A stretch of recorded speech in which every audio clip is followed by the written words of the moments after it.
Hello, DM Geezer Jim here. Audiobook, Sigil Uncaged, Uncaged, the Faces of Sigil. Continuing our reading our series. Hopefully you've been enjoying it so far. Thank you for continuing along. Our next guys, a little bit of commentary before I get into our next article. Two of my favorite non-player characters. Fun, just fun. Sometimes NPCs that are just simple fun are good enough, man. We're gonna read through it, and then we'll talk about it, the brothers Morvun and Phineas at the end of the article. But as normal, we'll read through, give us gameplay mechanics and adventure ideas and stuff a little bit later. You there, with the funeral eyes, hear this. It's my sodding soul sucking it all in. My veins are icy snakes. She gave me the laugh. Death number 56. Words by Morvun. Music by Phineas. It's said that the musical poems of the Fenzir twins Morvun and Phineas could move even a Modron. Move him away, that is. The troll-like brothers perform in the most depressing spots in Sigil, eager to bless the downtrodden with the glorious angst and suffering. They're well-known beatniks, bleak cabal artists immersed in the senselessness of the multiverse. Morvun writes and delivers emotional verse, while Phineas composes mournful melodies to accompany his brother's work. Some say they're just plain terrible. Others say that's the point. Promotional sharper Harris Hatches once even hired the twins to play outside of the shop of a client who hadn't paid his advertising bill. After an hour of watching potential customers cross the street to avoid the dismal racket, the sod eagerly settled his account. Apart from the occasional job for Hatches and a few off-the-cuff performances at the scenes of murders, wrecks, and funerals, Morvis and Phineas stick to the kips and street corners of the Hive ward. Every now and then they'll try to get themselves arrested, hoping that the governor judges will send them to the trial at the fabled Court of Woe. They'd really like to play in front of the bloated old Judge Gabberslug. But the brothers are most commonly seen playing for the sods lining up outside the bleaker-run asylum known as the Gatehouse. Of this venue, Morvis says, there is, of course, no point to what I do, none whatsoever, so I must have the largest crowd and the worst atmosphere possible. To this, Phineas just sighs. At least folks in that line won't run from us. Of course, that's only because most everyone in line is there to commit himself or a loved one to the custody of the bleaker caretakers. After waiting for days or even weeks to get up to the admissions desk, a body's not going to get scampered off just because a pair of his guardian trolls start wailing at him. The fencer lads even pull in a fair bit of jink from the audience. Music critics say the sods in line have nowhere else to go, so they might as well listen, and nothing left to lose, so they might as well give up a few coins. Phineas, when ducking out of the way of the hurled pieces of copper, has been known to remark that they're being paid to stop playing. When not outside the gatehouse, the dour duo's likely to be found at the Weary Head, a smoky pub deeper in the Hive ward that caters to bleaknicks.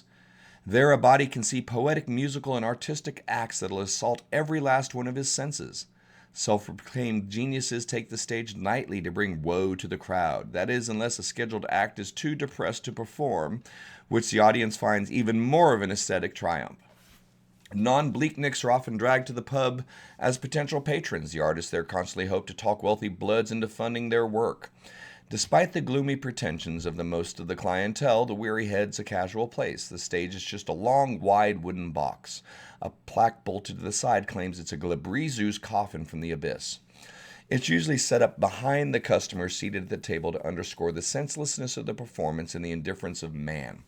Of course, Morvun and Phineas only take the stage when they can see it in the dim blue light of the kip. Once he's found it, though, Morvun leaps up onto the stage and delivers his retching verse in an achingly slow style, his booming voice punctuated with grand gestures. He likes to roam and prowl a small stage while he performs. Phineas, on the other hand, sits calmly on a short stool and plays, but he's often knocked backwards off the stage by his brother's flailings. Even when sent sprawling to the fore, Phineas, ever the professional, keeps playing a piece until it's finished. Phineas alternates between two instruments, depending on the shade of futility in Morvun's verse. The first, the hollow skull of a howler from Pandemonium, is a macabre flute indeed. Its luscious piercing notes drive the audience to the brink of madness. His other instrument is a small drum stretched with the skin of an albino ash mephit, a purchase from the parts and pieces shop that lies below ground in the market ward. As Phineas beats out a rhythm on a drum, A cloud of white ash billows constantly from the skin. During the performance, the twins are often obscured in a chalky haze. Invariably, Morvun starts coughing and, annoyed that the integrity of his dramatic reading's been compromised, tries to wave the clouds away, shouting, "Not so upbeat, Finn!" The brothers pick up extra jink by clearing tables at the Weary Head when they're not performing. The owner and bartender, a four-armed reeve named Bone Bloom, even lets them scavenge leftover scraps of meat from the tables. Bone Bloom jokes that Morvun writes bad verse to drive customers away before they can clean their plates, ensuring plenty of leavings at each table. When the diners finish their meals, Morvun and Phineas must subsist on more standard Fenzir fare: roots, bark, and grass from parks and weed patches in the ward. Their small salaries don't stretch enough to buy food and pay the rent on their small third-floor studio in the Hive. Apart from clothing, writing supplies, and 2 instruments, they've got no real possessions, but they need the place for practice and sleep. A flash, and I am struck dumb, struck fast, out of luck, standing stone still in the hellish, smellless heat. Death by sunlight. Death number 207. Words by Morvun, music by Phineas. Another reason they scrounge scraps at the Weary Head is that they set aside a chunk of jink each month to buy special vials from merchants, life-saving mixtures of mandrake root, lilin, blood, and various other Asgardian ingredients. See, direct sunlight turns a Fenzir to stone in an eye blink, and only the potion can restore him to flesh. Of course, Sigil doesn't have any sun so to speak of, but the twins figure better safe than sorry. They keep to the darker parts of town, venturing out of doors only at night or on heavily overcast days, which are frequent in the cage. But they still pay the dwarf Tarholt to bring back a few new batches of the anti-stone potion every time he makes one of his trading runs across the Outlands. And they're always willing to listen to other explorers and dealers who claim to be able to get the stuff faster, make it stronger, and price it cheaper. As for telling the twins apart, that's not such a problem. Both are tall, thin, and human-like in appearance, but for elongated necks, sharply pointed chins, and large, shapeless ears. They also share grayish skin and deep-set blue eyes, their smooth stone faces absolutely identical, but that's where their similarities end. Morvun keeps his head shaved close, much of his scalp's covered with a black tattoo of an eclipsed sun.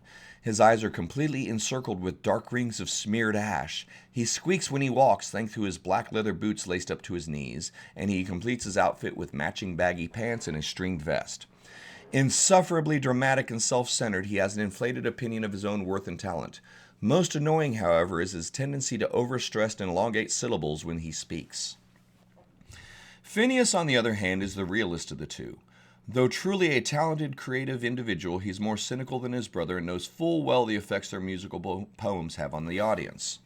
Phineas wears his smooth, greenish-black hair all in one length, usually pulled back into a short ponytail. Shorter pieces of hair often slip out of the tie and fall forward to hang in his face. This often happens when he's playing and his hands are full, forcing him to waste energy huffing to blow strands out of his eyes. As for decoration, he wears a simple black woolen tunic and hose, his only extravagance a small silver nose ring. "There's no magic in me. I'm as good as dead, and as useful as a really unuseful thing. Go ahead and leave. I've got good and by written all over me." Death number 399. Words by Morvun, music by Phineas. The brothers came to Sigil as young Fenzir, forced from their home on Ysgard when the family discovered the twins had no gift for magic. Nearly all Fenzir males do. This shortcoming made them not only useless, but also bad luck in the eyes of their village on Muspelheim, and they arrived in Sigil completely depressed. Naturally, they quickly found a new family in the Bleak Cabal.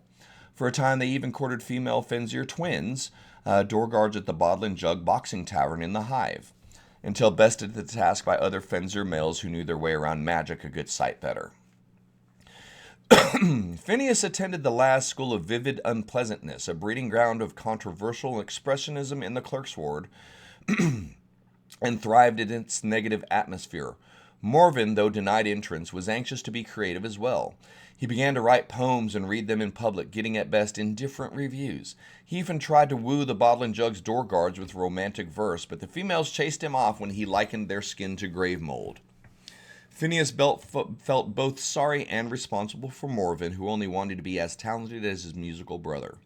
When Morvun begged him to accompany the poems on his ash drum and howler skull, Phineas felt he had no choice but to agree, like it or not. Once he had his brother's musical backing, Morvun made great strides and met with limited success.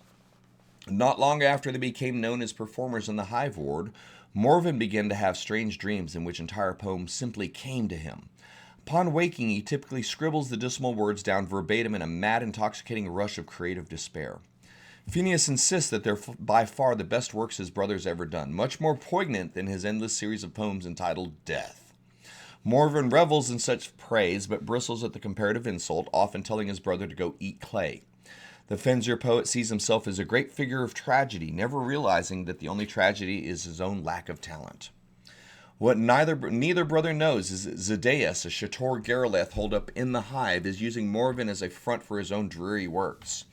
Taking refuge in Sigil while he prepares a revision of the Book of Keeping, Zedeus can't resist spreading worry and malaise. The Garelith sends its finely crafted, woeful poetry to Morvun in the form of dreams while the Fenzir sleeps the day away.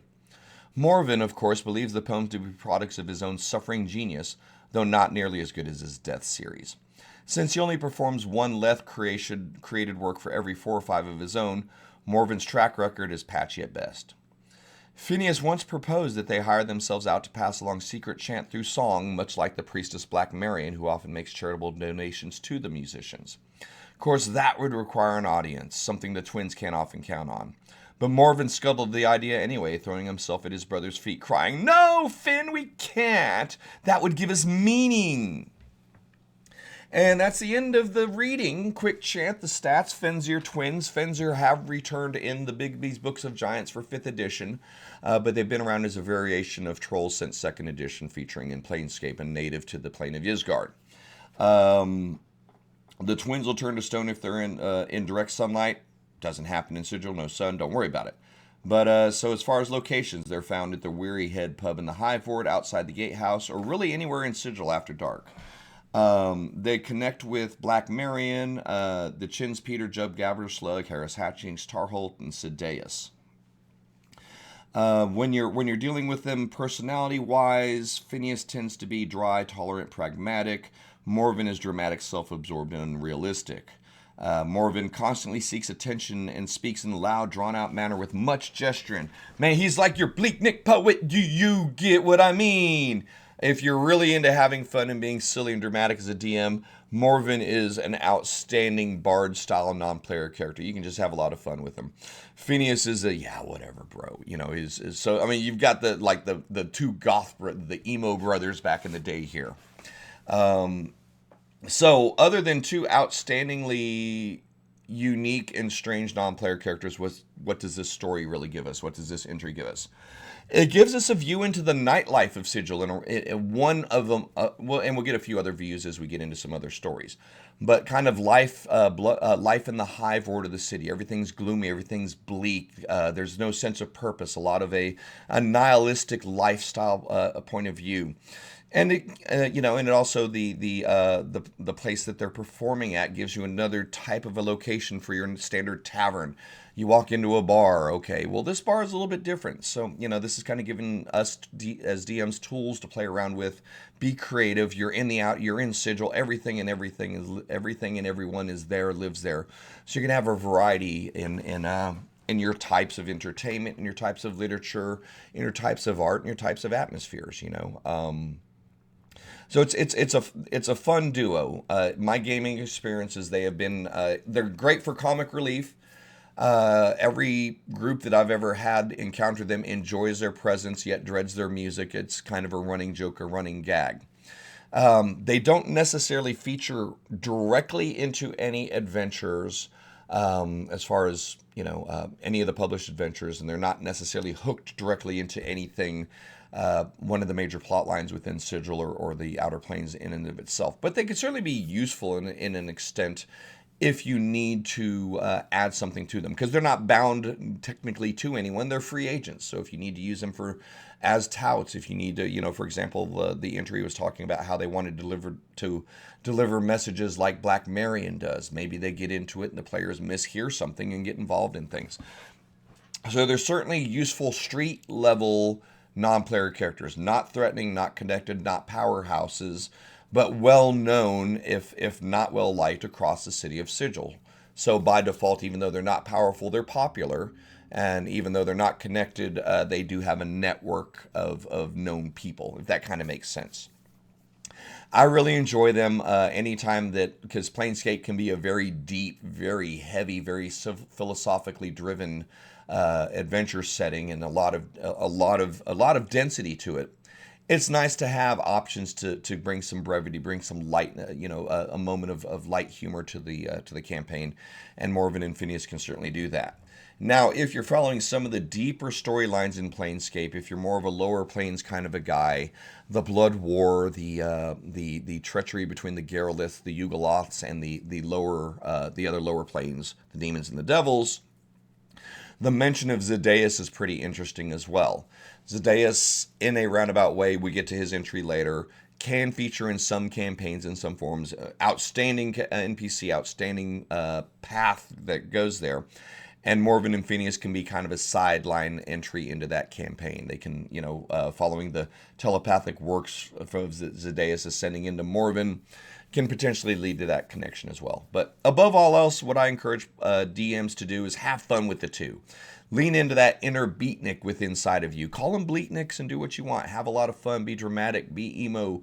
Be whatever. And then you got Phineas to level it out at the end. Oh man, come on, get up, drama queen, and get up and move on with your life. They are a lot of fun to include in a Sigil campaign. I strongly recommend, if you're running them, running in the area, introduce the twins. Your players will enjoy them. You'll enjoy playing them. Hopefully you've enjoyed this video and enjoyed this reading. Thank you so much for hanging out. Likes, follows, subscribes. All the button pushes are appreciated. Join us over on Twitch as usual. And more importantly, appreciate your time, and hopefully you come back for more. We'll see you soon.